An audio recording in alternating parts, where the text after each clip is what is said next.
इष्टदेव परम कृपाळु सर्वावतारी भगवान श्री स्वामिनारायण महाप्रभु जलाराम बापाना सानिध्यमां बेसी जलाराम बापाનું જ એક સ્વરૂપ જેને આપણે માનીએ છીએ એવા હરિરામ બાપાનું સાનિધ્ય ભાગવતજીની કથાનો શુભારંભ કરવા આપણે જઈ રહ્યા છીએ। વાલા ભક્તો, કેટલાય જન્મોના પુણ્યનો એકત્રિત થવું ત્યારે જીવનમાં ભાગવત કથા શ્રવણનો મોકો મળતો હોય છે।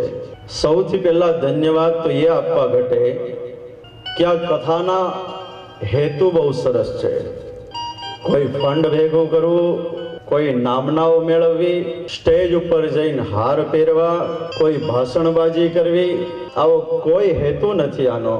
બસ એક હેતુ છે કે રામ શ્યામ અને ઘનશ્યામ રાજી થાય અને એક મંડપ નીચે બેસીને ભજન અને ભોજન થાય। આ લક્ષ્ય છે ને એટલે બહુ આનંદની વાત છે ભક્તો। અને એવી જ્યાં કથા હોય ને ત્યાં કથા કરવાનો પણ એક આનંદ આવતો હોય। તમારી એકાગ્રતા રહેશે, મારી એકાગ્રતા રહેશે। જેટલો હું અંદર ડૂબીશ ને એટલી મને કથા કહેવાનો આનંદ આવશે અને જેટલા તમે શ્રવણમાં ડૂબશો એટલો સાંભળવાનો તમને આનંદ આવશે। તમે હું પણ દર્શનની આશા રાખું એવું એ સ્વરૂપ બેઠું છે અહીંયા। અને મને આથી આનંદ તો એ થયો કે જ્યારે રાતના